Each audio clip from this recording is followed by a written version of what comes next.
Assalamualaikum warahmatullahi wabarakatuh. Bismillah, alhamdulillah, wassalatu wassalamu ala rasulillah, wa ala alihi wa ashabihi wa man wala. Hari ini kita lanjutkan lagi pembelajaran kita dengan topik media komputer dan multimedia. Apa tujuan pembelajaran kita gitu? Ngapain kita mempelajari ini gitu ya.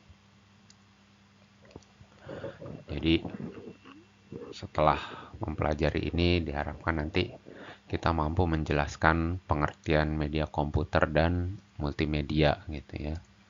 Dan yang kedua yaitu memahami prinsip kerja multimedia dalam pembelajaran. Jadi artinya gimana sih perannya si multimedia ini gitu ya dalam pembelajaran. Nah, yang ketiga kita bisa menilai kelebihan dan keterbatasan masing-masing multimedia tersebut gitu. Karena seperti yang sudah kita pahami gitu ya, bahwa nanti kita lihat ya apa definisi multimedia. Tapi secara umum media pembelajaran itu kan harus membantu tercapainya tujuan dari pembelajaran itu sendiri gitu ya. Nah, jadi ketika kita bicara multimedia gitu ya, karena ini media komputer, kita bicara multimedia, maka ketika ada teknologi kita harus bisa gitu memilih mana kita bisa melihat gitu ya, kelebihan dan keterbatasannya sehingga nanti itu akan membantu kita memilih gitu. Memilih mana sih yang akan kita pakai gitu. Nah, itu yang penting. Seperti yang kita sudah pahami bersama gitu ya, dan kita sudah pahami di depan gitu, bahwa perkembangan teknologi ini begitu pesat ya. Perkembangan teknologi itu begitu pesat sehingga juga di sini melahirkan aplikasi baru gitu ya, melahirkan teknologi-teknologi baru gitu ya, menghadirkan perangkat-perangkat baru gitu di situ. Nah, tentunya terkait dengan pendidikan gitu ya, terkait dengan pendidikan, maka mana sih gitu ya media yang tepat gitu atau teknologi yang tepat gitu untuk kita pakai. Kenapa? Karena eh, pemakaian media yang tepat itu akan meningkatkan efektivitas dan efisiensi dari pembelajaran gitu. Efektivitasnya itu artinya mencapai tujuan, dan efisiensi berarti mempermudah eh, mempermudah guru dalam menyampaikan materi dan mempermudah siswa dalam menerima gitu. Sehingga itu akan membuat waktu tuh menjadi lebih efisien gitu. Nah, seperti itu. Nah, sekarang kita lihat apa itu pengertian media komputer. Ini kita sekarang lihat definisi ya. Seperti biasa kita harus pahami dulu definisinya sebelum kita melangkah lebih lanjut. Supaya kita bisa memahami dan mendapat key-nya gitu, kunci dari dasarnya materi ini gitu. Oke, kita lihat definisi dari media komputer, yaitu perangkat keras dan perangkat lunak yang digunakan untuk menyampaikan materi pembelajaran secara interaktif gitu ya melalui komputer. Ada perangkat keras, perangkat lunak. Nah, perangkat kerasnya bisa kayak laptop, HP gitu ya. Kemudian mungkin ada TV.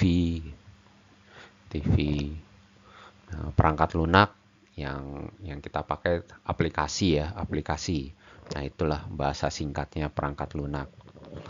Itu aplikasi. Nah, itu digunakan untuk menyampaikan materi pembelajaran gitu ya. Materi pembelajaran secara interaktif. Nah, itu namanya media komputer di sini ya. Nah, perlu kita catat gitu bahwa teknologi-teknologi yang disebut ini umumnya bersifat digital, gitu, terstruktur dan dapat diprogram sesuai kebutuhan pembelajaran. Gitu. Namun bukan berarti sangat fleksibel ya gitu. Maksudnya diprogram tuh jadi emang si aplikasinya ini sudah diprogram untuk kebutuhan pembelajaran gitu.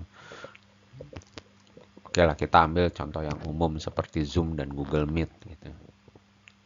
Zoom dan Google Meet itu memang sudah dirancang, sudah diprogram untuk uh, tatap muka gitu ya, tatap muka virtual gitu ya, atau bahasa lainnya melakukan tatap maya gitu. Oke lah, kalau saya sendiri lebih senang menggunakan bahasa tatap muka virtual gitu.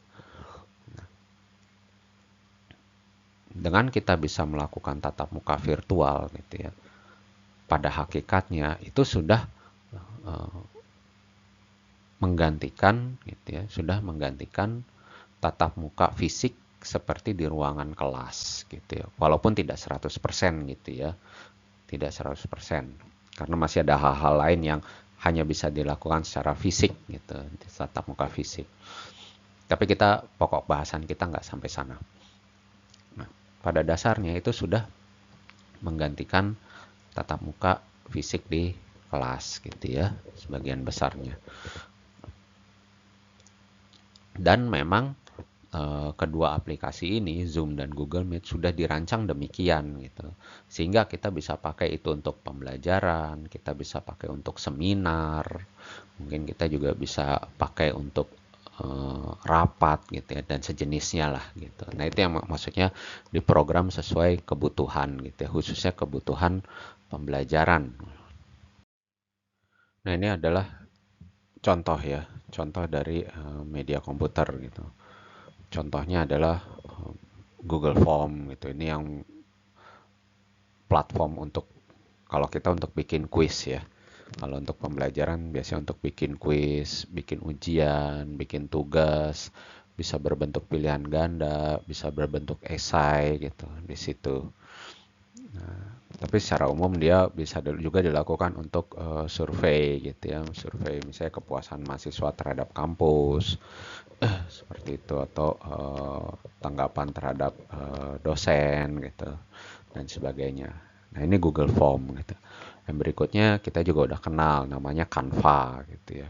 Canva ini biasanya untuk kita merancang presentasi, merancang slide gitu ya, atau cover-cover buku gitu. Kita misalnya lagi diminta tugas bikin makalah, nah bikin covernya pakai Canva gitu. Dan ada juga beberapa yang lainnya gitu ya, seperti ada Quizzes dan yang lainnya gitu. Itu contoh gitu, contoh dari media-media komputer ini sangat banyak gitu. Ini media ini sangat banyak, nanti kita bisa atau kalian bisa cari gitu ya satu persatu gitu untuk kemudian dipelajari dulu gitu, apa saja sih ini untuk apa, ini untuk apa gitu. Nah itu dipelajarin. Nah kunjungin aja nanti situs-situs resminya gitu ya, kunjungin website-website resminya, nanti bisa dibaca di dalamnya ini untuk apa. Nanti biasanya juga di situ ada contohnya gitu ya, ada contoh penggunaannya. Nah itu cara kita untuk uh, melihat tentang uh, ini media apa sih gitu, bisa dipakai untuk apa gitu. Nah, salah satu cara gitu tadi, masuk ke website resminya, lihat di situ, dibaca, ada keterangannya, lihat contohnya, biasanya ada videonya gitu, ada screenshotnya gitu. Terus lihat kebutuhannya apa gitu ya, seperti bandwidth gitu. Kemudian uh, kemudian juga untuk skala komputernya bisa diakses atau apa, hanya bisa diakses dari laptop atau bisa dari laptop dan dari HP. Nah, itu ada keterangan-keterangannya. Sehingga itu nanti akan membantu kita gitu ya, membantu kita uh, memutuskan gitu. Mana sih media yang akan saya pilih gitu. Nah, prinsip dasar dari media komputer yang pertama adalah interaktivitas gitu ya. Nah, di sini pengguna itu bisa berinteraksi langsung gitu, dengan materi, misalnya lewat klik, lewat ketik, gitu, atau respon yang lain. Gitu. Nah, contohnya seperti Google Form gitu ya, di mana kita misalnya quiz atau ujian menggunakan Google Form gitu. Nah, di situ kan interaksinya mahasiswa bisa langsung mengisi jawabannya dengan pilih A, B, C, atau D gitu ya. Atau dengan mengetik esai gitu di dalamnya gitu ya. Yang kedua, personalisasi gitu. Personalisasi. Nah, personalisasi di sini media itu bisa disesuaikan dengan kebutuhan belajar seperti pilihan bahasa atau tingkat kesulitan. Gitu. Beberapa media ada yang seperti ini, tapi media juga ada juga yang sifatnya umum dan mendasar gitu ya, seperti kayak Google Form gitu. Nah, itu udah apa tuh namanya, udah dasar banget gitu. Kita membuat soal gitu, membuat soal kita mau ketik pakai bahasa apapun juga bisa gitu ya. Kita mau model modelnya pilihan ganda, kemudian jawaban teks panjang atau teks pendek itu pun juga bisa gitu ya. Dan yang lainnya gitu. Dan yang lainnya. Gitu. Jadi personalisasi ini sifatnya tergantung dari si aplikasinya gitu ya, tergantung dari aplikasinya. Sejauh mana dia menyediakan fitur personalisasi ini gitu. Gitu.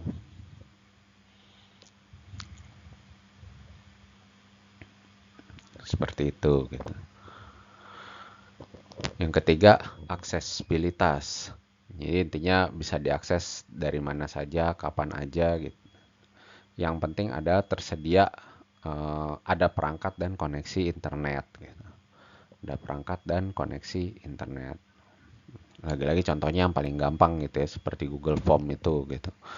Nah, itu kan selama kita ada perangkat yang bisa mengakses Google Form tersebut gitu ya, link Google Formnya, baik kita melalui HP atau laptop gitu. Kapan aja ada internet, nah kita bisa connect gitu. Kita langsung terhubung, kita langsung bisa mengerjakan soal gitu di situ. Nah, seperti itu gitu. Itu namanya aksesibilitas. Itu prinsip. Nah, hati-hati ketika kita menggunakan gitu ya, atau kita memilih media yang aksesibilitasnya terbatas gitu. Bukan tidak boleh, boleh-boleh saja, tapi harus disesuaikan gitu, harus disesuaikan. Misalnya hanya bisa diakses menggunakan laptop gitu ya. Tidak bisa dari HP.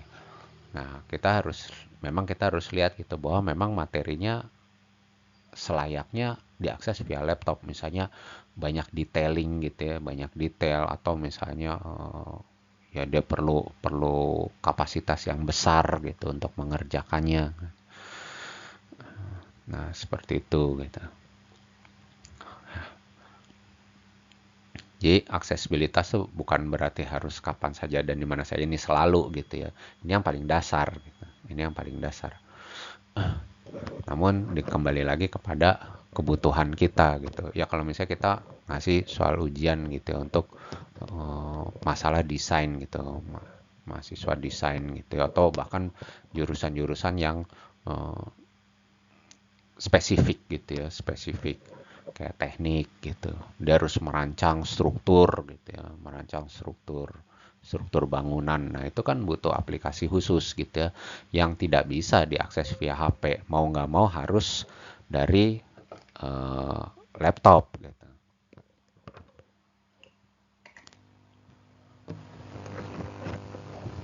Nah, mau nggak mau harus dari laptop gitu. Jadi ya aksesibilitasnya terbuka hanya untuk laptop. Seperti itu. Nah, mungkin yang harus menjadi perhatian gitu ya, yang harus menjadi perhatian, misalnya gini, kita laptop itu kan kalau secara umum di pasaran gitu ya, kan ada dua platform ya. Satu platform yang berbasisnya Apple gitu ya, satu lagi yang berbasisnya Microsoft gitu.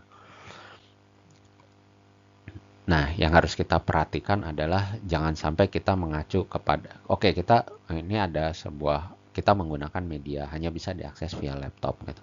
Tapi hanya bisa diakses oleh laptop yang berbasis Apple gitu, yang platformnya Apple. Nah, atau Mac gitu ya. Nah, itu kan menyusahkan gitu.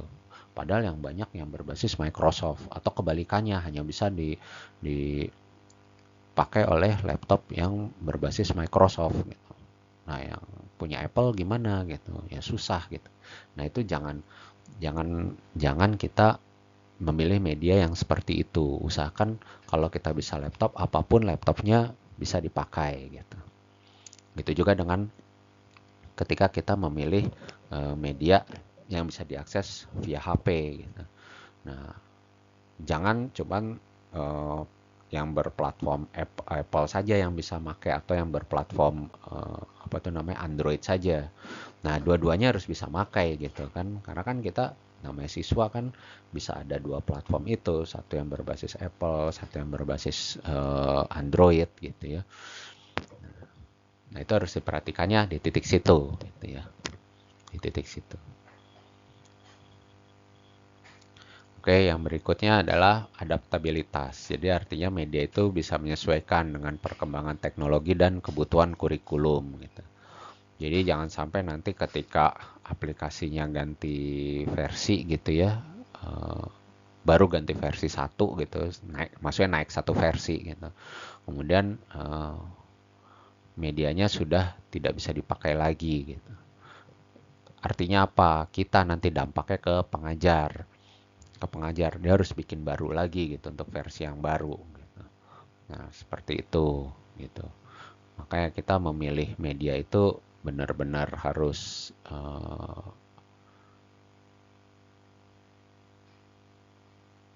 teliti gitu ya, benar-benar teliti. Benar-benar teliti. Nah, kunci praktisnya gimana gitu? Kita gunakan saja media-media yang biasa di atau yang dikeluarkan oleh vendor-vendor besar gitu, seperti misalnya Google, Microsoft gitu ya, atau yang lainnya gitu. Beberapa yang lainnya gitu. Gitu. Karena ada tuh biasanya vendor-vendor kan banyak ya gitu ya, produsen-produsen itu banyak. Nah, ketika kita ambil itu udah ternyata versi berikutnya dia bikin perubahan yang sangat besar gitu. Nah, itu agak terus yang versi sebelumnya udah nggak bisa dipakai lagi gitu. Gitu. Padahal materi kita kan banyak ya. Sebagai pengajar nanti kan kita punya materi banyak. Nah, itu agak menyusahkan gitu, adaptabilitas itu gitu. Nah, kita harus pilih yang adaptif lah gitu medianya.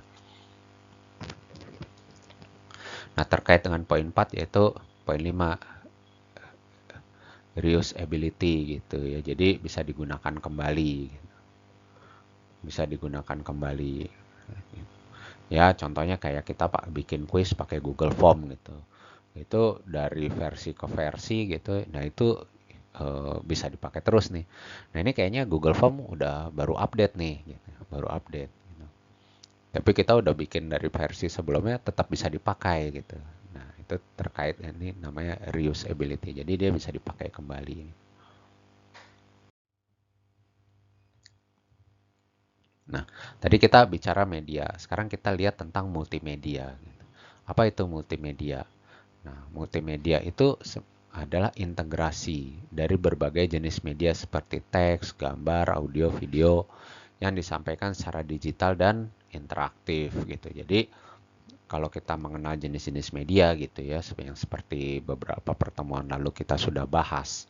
Gitu. Nah, multimedia itu adalah integrasi dari semua jenis media tersebut dalam bentuk digital dan interaktif. Nah, ini adalah komponen-komponen dari multimedia ya. Sebenarnya tadi sudah terlihat di mana di dalam definisi. Tapi oke lah, kita lihat lagi misalnya ada satu yaitu teks gitu ya. Apa itu teks? Di sini adalah informasi verbal atau narasi. Gitu. Nah, di situ. Yang berikutnya adalah gambar. Gambar kita tahu ya, gitu ada foto, ilustrasi, grafis gitu. Yang ketiga adalah audio, audio narasi suara. Yang keempat yaitu video, video rekaman gerak gitu. Nah, termasuk di dalamnya biasanya ada rekaman suaranya. Namun yang kelima ini animasi gitu ya. animasi. Animasi ini adalah gambar bergerak yang dibuat secara digital gitu. Nah, ini video animasi ini biasanya cukup kayak inilah, kayak mengilustrasikan sesuatu gitu ya dalam video dalam bentuk gambar bergerak gitu. Dalam bentuk gambar bergerak. Nah, biasanya itu emang dibuat ada aplikasinya gitu ya untuk membuat sebuah animasi. Contoh animasi biasanya video-video yang sifatnya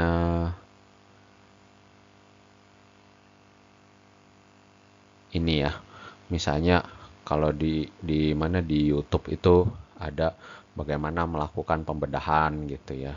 Saya bedah tulang belakang. Nah, perbaikan skoliosis gitu ya, tulang belakang yang bengkok gitu. Nah, itu gambarnya itu pakai animasi itu gitu. Kemudian ditambahkan dengan audio dari si naratornya gitu ya yang menjelaskan di dalamnya gitu. Nah, itu animasi. Nah, ini biasanya multimedia ini kan komponen ya. Ini kan komponen. Biasanya yang kita lihat secara utuh itu udah gabungan gitu. Baik dari 2, 3 gitu ya. Pokoknya dari 2 atau lebih komponen-komponen ini. Gitu. Seperti itu. Kalau kita lihat di video-video gitu ya yang Instagram misalnya, shortnya, videonya video video rekaman gitu, tapi ada teksnya gitu ya yang jadi si lisannya si orang itu naratornya bicara, nah keluar dalam bentuk teks gitu. Nah seperti itu gabungan juga gitu teks dan video. Gitu. Jadi memang ketika kita bicara multimedia gitu ya, komponennya nggak akan jauh dari ini gitu. Komponennya nggak akan jauh dari ini dan biasanya penggabungan gitu ya dari dua atau lebih komponen-komponen ini. Ketika kita masuk ke dalam pembelajaran gitu ya, atau kita menggunakan multimedia di dalam pembelajaran gitu. Nah ini ada beberapa jenis gitu. Ada beberapa jenis multimedia gitu di dalam pembelajaran ini. Yaitu satu multimedia linier gitu. Di mana pengguna hanya menjadi penerima pasif. Misalnya kita kasih video pembelajaran kepada siswa gitu. Nah, siswanya pasif. Dia nyimak aja gitu, nyimak videonya aja gitu. Itu multimedia linier. Kemudian ada multimedia interaktif gitu. Interaktif. Di mana pengguna gitu ya bisa interaksi langsung gitu. Interaksi langsung, bisa melakukan simulasi dan sebagainya gitu ya. Ini biasanya pakai aplikasi nih, pakai aplikasi. Kalau misalnya kita mau warnanya jadi merah, nah kemudian kita klik merah gitu di sini nanti gambarnya jadi merah gitu. Nah, itu interaktif tuh seperti itu. Itu bisa jadi pembelajaran gitu ya, pembelajaran. Misalnya kayak mungkin anak-anak TK gitu ya, mengenal warna. Nah, itu bisa tuh pakai yang multimedia yang sifatnya simulasi seperti itu. Nah, yang berikutnya adalah multimedia hiperaktif. Jadi, di mana user tuh bisa menjelajah melalui hyperlink gitu. Hyperlink tuh link yang bersambung dengan halaman lain gitu ya dari sebuah aplikasi gitu. Itu namanya hyperlink. Baik itu bentuknya website atau aplikasi-aplikasi yang lain gitu. Gitu. Nah, contoh hyperlink tuh misalnya ketika kita membaca bagian support ya dari sebuah, misalnya gini deh, kita lagi ada butuh pertolongan nih dari Microsoft gitu. Microsoft kita pakai PowerPoint nih misalnya gitu. Terus kita ada nyari fitur ini apa ya gitu. Untuk apa ya? Kita kan masuk nih diarahkan masuk ke support gitu ya. Support Microsoft.com gitu. Nah, itu keluar tuh ininya keterangannya gitu. Oh, ini fitur ini untuk ini, cara menggunakannya begini dan seterusnya dan seterusnya. Di bawahnya biasanya ada apakah ini membantu gitu ya. Jika iya, mungkin kemana. Jika tidak, nah tidak nanti keluar lagi halaman yang baru lagi gitu atau pilihan lain lagi. Nah, di situ itu namanya hyperlink tuh seperti itu gitu. Hyperlink.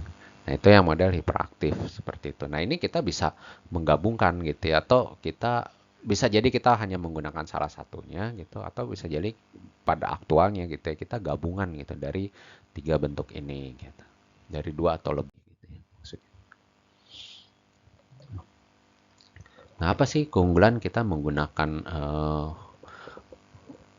media komputer dan multimedia gitu ya dalam pembelajaran ini? Dalam pembelajaran tuh ngapain sih kita pakai multimedia atau pakai media komputer gitu ya? Nah, yang satu yaitu pertama itu memfasilitasi gaya belajar gitu ya. Jadi ada yang kan macam-macam ya gaya belajar itu, ada yang audio, visual, kinestetik gitu ya dan sebagainya. Itu uh, lebih mudah gitu kita memfasilitasi itu gitu. Yang kedua dari sisi pengajar nih gitu, biasanya menyediakan materi yang berulang dan fleksibel gitu. Ketika ada perubahan kita sangat mudah gitu mengubahnya di sini. Bahkan mungkin 5 menit sebelum mulai ngajar pun bisa gitu. Seperti itu. Nah, yang berikutnya yang ketiga adalah meningkatkan keterlibatan kognitif. Apa itu kognitif? Nah, kognitif itu berkaitan dengan proses berpikir, memahami, mengingat, memecahkan masalah gitu ya. Nah, di sini media gitu ya, khususnya media komputer dan multimedia itu membantu siswa aktif gitu ya, mengolah dan interpretasi dari informasi gitu. Maksudnya dari materi ajarnya gitu. Nah, namun media komputer dan multimedia juga memiliki keterbatasan gitu ya. Memiliki keterbatasan dan tantangan. Sesuatu tuh selalu begitu ya. Ada keunggulan, ada keterbatasan gitu. Nggak mungkin sesuatu tuh unggul terus gitu. Selalu ada keunggulan dan keterbatasan, keunggulan dan tantangan. Maksudnya tantangan si objek ini gitu ya yang kita lihat dalam hal ini misalnya media komputer dan multimedia. Apa keterbatasan dan tantangannya? Satu, dia memerlukan infrastruktur dan perangkat gitu. Jadi baik guru maupun siswa datang ke kelas gitu ya, datang ke kelas itu harus modal gitu.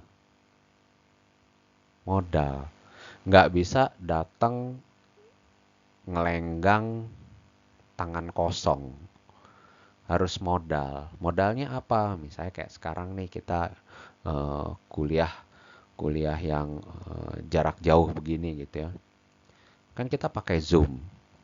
Otomatis nomor satu kita butuh perangkat untuk mengakses Zoom-nya. Yang kedua, kita butuh infrastruktur untuk bisa mengakses Zoom-nya juga atau bisa menjalani kuliahnya. Apa infrastrukturnya? Internet. Nah, harus ada tuh. Modal harus ada gitu. Nggak bisa ngelantung gitu ya istilahnya gitu. Nah, satu, perlu infrastruktur dan perangkat. Ini keterbatasan dan tantangannya. Yang kedua, kemampuan teknologi gitu ya, dari si penggunanya. Pengguna di sini dalam arti guru dan dalam arti siswa gitu ya, mencakup guru dan siswa. Nah, harus mampu makainya. Kita pakai Zoom, belajar jarak jauh kita pakai Zoom. Siswanya nggak bisa pakai menggunakan Zoom-nya. Kira-kira bisa nggak dia belajar? Nggak bisa. Begitu juga dari sisi gurunya. Begitu kita pakai Zoom, gitu ya, dikasih linknya dari sekolah. Begitu dia klik, nggak tahu harus apa gitu, bingung. Bisa nggak jalan perkuliahannya? Nggak bisa. Jadi harus ada kemampuan dari sisi penggunanya gitu ya dalam menggunakan teknologi itu gitu. Itu kita baru bicara satu ya, Zoom aja gitu. Belum yang lainnya gitu. Yang ketiga adalah potensi distraksi gitu atau penyalahgunaan. Nah, ini biasanya dari ini nih, dari sekitarnya gitu, dari sekitarnya. Kondisinya itu kita kan tidak belajar atau kita tidak mengajar di ruang kelas gitu ya. Tapi kita istilahnya eh, ya di mana aja gitu ya kita mau gitu. Ini kita bicara yang satu dulu ya. Kita bisa di mana aja yang kita mau. Kita belajar lagi di cafe gitu. Kita buka belajar. Nah itu kan ada distraksi ya dari ya lingkungan gitu ya, seperti itu gitu. Lingkungannya juga kalau pas lagi yang nggak memungkinkan gitu terdapat suara bising gitu, nah itu terjadi distraksi gitu di situ. Itu.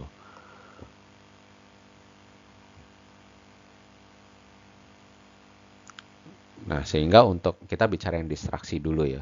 Sehingga kita untuk mengurangi distraksi, bagaimana caranya gitu. Bagaimana caranya? Ya, itu kita harus punya apa namanya? Niat yang kuat gitu ya, niat yang kuat. Jadi ketika kita memang sering kelas online gitu ya. Kita bicara pengajaran online ya, baik dari sisi siswa maupun dari sisi pengajar nih gitu ya. Ketika memang kita sering mengadakan kelas online gitu, berinteraksi dengan kelas online, ya caranya mau nggak mau satu komit waktu gitu ya. Artinya di jam kita harus online, kita harus ada di tempat yang layak untuk kita online gitu ya. Nah, layaknya ini bisa kita definisikan sendiri, misalnya tenang, gangguannya ringan gitu. Gangguannya ringan gitu. 100% bebas gangguan nggak juga sih gitu. Di kelas pun kita nggak 100% bebas gangguan gitu kan. Gitu. Tapi 100 nggak, tapi paling nggak udah ya 90% oke lah gitu tempatnya. Gitu ya. Satu, komit waktu. Yang kedua, sediakan kita tempat gitu ya. Tempat kita misalnya di rumah kita ada di sebuah ruangan ada pojokannya lah gitu yang bisa kita pakai gitu ya, untuk disitulah kita online gitu ya. Kita kan nggak perlu ngambil satu ruangan sendiri gitu ya, nggak perlu ngambil satu ruangan sendiri, tapi adalah satu pojok yang bisa kita pakai gitu di situ, yang ya mungkin nggak langsung terkena suara TV gitu ya, atau suara-suara lainnya gitu, agak tenang.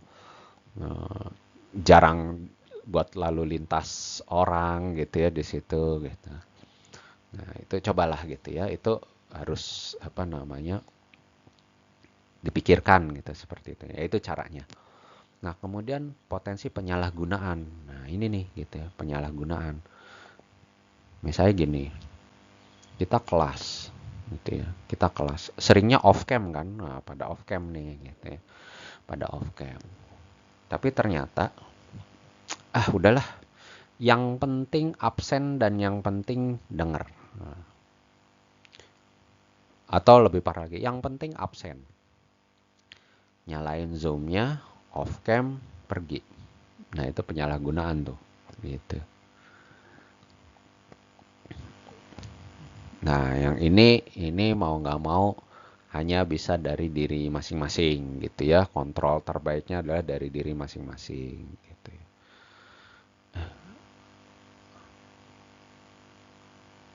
Ingat saja bahwa komitmen kita pada suatu saat nanti akan dipertanggungjawabkan gitu. Gitu. Yang pasti di hari Yaumul Hisab nanti komitmen kita akan dipertanggungjawabkan gitu ya. Jadi ketika kalau kita melakukan penyalahgunaan ya ingat momen itu gitu. Gitu. Dan kita akan berurusan dengan rajanya hari kiamat ya. Berat tuh urusannya gitu ya. Ya. Nah, ingat aja kalau kita mau melakukan penyalahgunaan, nah, ingatlah momen itu gitu. Yang berikutnya kualitas konten. Nah, kualitas konten ini memang sangat dipengaruhi ya, sangat dipengaruhi oleh personal masing-masing gitu. Nah, kita bicara dari sisi pengajar di mana dia harus membuat konten gitu ya, harus membuat konten. Kan nggak semua orang punya dasar desain gitu ya. Nggak semua orang punya keahlian desain, nggak semua orang punya dasar desain gitu. Sehingga tampilannya akan sangat bervariasi. Mungkin ada yang monoton gitu ya. Ini kayak saya nih misalnya hitam putih gitu, karena saya nggak punya dasar desain gitu di sini. Gitu. Ada yang bisa nampilin gambar gitu ya, ada yang kebanyakan teks gitu. Nah, itu masalah kualitas konten. Tapi bukan berarti kualitas si A buruk, si B baik, si C yang menengah, bukan masalah itu gitu. Yang penting adalah bagaimana kita menyampaikan materinya gitu. Karena ketahuilah, kita tuh punya keterbatasan, bukan keterbatasan ya, apa yang namanya ya. Gini loh. Kalau kita menulis di papan tulis gitu ya, ini mungkin buat orang-orang visual gitu ya, itu lebih mudah gitu dia menulis gambar anak panah gitu ya. Kalau mungkin kalian pernah dengar ya istilah mind mapping gitu.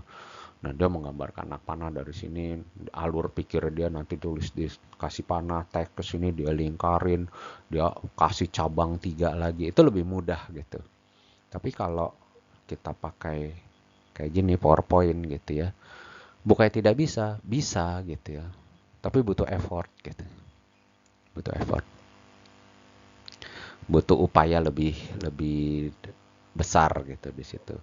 Nah, sehingga kualitasnya gitu ya untuk orang seperti ini gitu ketika dia membuat konten itu tidak sebaik ketika dia menulis di papan tulis gitu.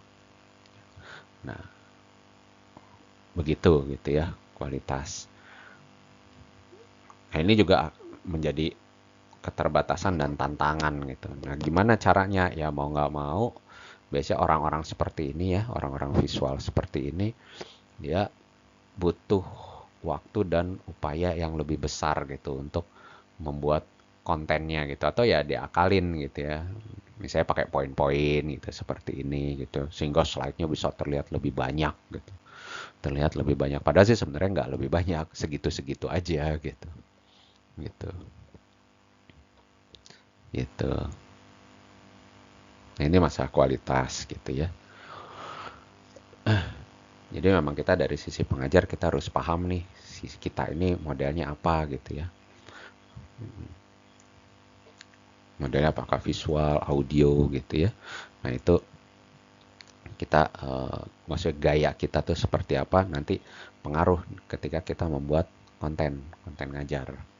Nah, inilah keterbatasan dan tantangan dari media komputer dan multimedia. Oke. Nah, kita masuk kepada kesimpulan gitu ya, kesimpulan hari ini. Nah, pembelajaran kita ini ada 3 kesimpulan yang bisa kita tarik gitu ya di sini. Pertama yaitu media komputer dan multimedia adalah bagian penting dalam pembelajaran, khususnya pembelajaran modern gitu. Karena kita tidak bisa memungkiri ya bahwa ke depan ya beginilah kita belajar.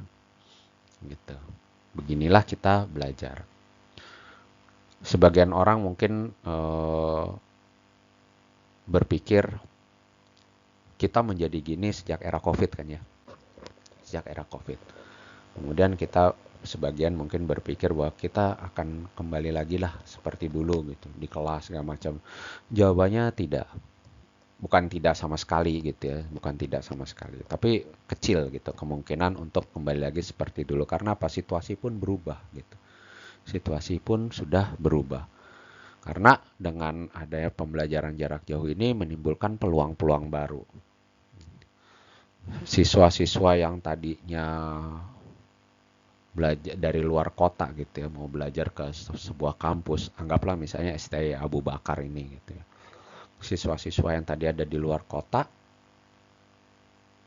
kan sekarang nggak perlu lagi datang ke daerah Ceger gitu ya, cari kosan di sana untuk bisa kuliah di STI Abu Bakar gitu. Cukup daftar, ikuti Zoom-nya. Yang penting di waktunya online, ikut online. Nah, begitu kan gitu. Itu sebuah kondisi baru gitu ya, situasi baru gitu. Kemudian dari sisi kampusnya pun gitu ya, itu memunculkan sebuah peluang baru gitu. Kita tidak perlu menyiapkan lagi namanya ruang kelas gitu ya, tapi mungkin kita hanya perlu menyiapkan ruang untuk administrasi. Kelasnya di mana? Di Zoom. Kelasnya di ruang Zoom. Atau mungkin kita kalau biasa kita perlu menyediakan sampai 10 ruang kelas gitu ya, kita mungkin sekarang cukup 1 sampai 2 untuk yang benar-benar tidak bisa dilakukan secara online gitu. Sehingga dia mau nggak mau harus datang, dilakukan di kampus. Misalnya praktikum gitu ya, mungkin ada beberapa sekolah tertentu gitu ya, itu perlu untuk praktikum. Mau nggak mau dilakukan di kampus. Gitu. Nah, itu arahnya jadi ke sana. Itu yang dimaksud dengan pembelajaran modern gitu, pembelajaran sekarang. Dan makanya itu komputer dan multimedia atau media komputer dan multimedia itu menjadi hal yang sangat penting. Yang kedua, pemahaman prinsip dasar dan penerapan dari sini ya, media dan multimedia akan meningkatkan kualitas pendidikan gitu. Jadi intinya semakin kita paham gitu ya, semakin kita paham aplikasi-aplikasi yang akan membantu gitu ya, kita dalam proses pembelajaran sih untuk mencapai tujuan ini gitu ya. Dan kita mampu menggunakannya sebagai pengajar gitu ya. Dan kita juga tahu bahwa siswa juga mampu menggunakannya, itu akan meningkatkan kualitas pendidikan gitu. Seperti itu. Contoh misalnya kita ujian aja dengan Google Form gitu kan. Kita pakai Google Form. Apakah masih ada hal ambigu gitu ya, hal-hal yang membingungkan gitu di dalam menggunakan Google Form gitu. Rasanya sih kalau dari sisi siswa gitu ya udah nggak ada gitu, udah tahu gitu. Cara menggunakan gitu kan. Kalau dari teknis menggunakannya udah banyak yang tahu gitu. Dari sisi pengajar juga kebanyakan sudah tahu gitu bagaimana menggunakan Google Form gitu. Bahkan sebagian mungkin sudah fasih gitu. Seperti itu.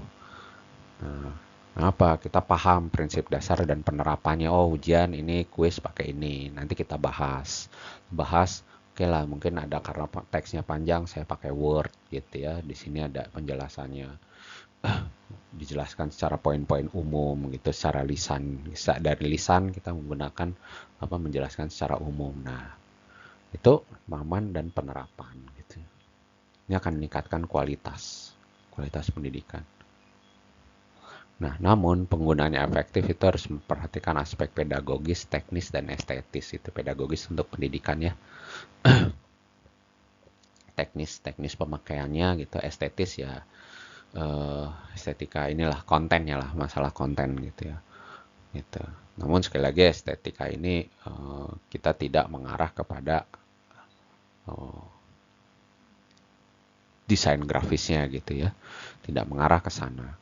Namun jika ada yang punya skill gitu ya, desain grafis gitu ya, misalnya dari sisi pengajar nih gitu, ada dia jago gitu ya, punya kalian desain grafis, oh itu diterapkan lebih bagus lagi gitu, diterapkan lebih bagus lagi. Karena apa? Desain grafis yang baik itu akan membantu pemahaman gitu ya, membantu pemahaman yang lebih baik gitu. Gitu.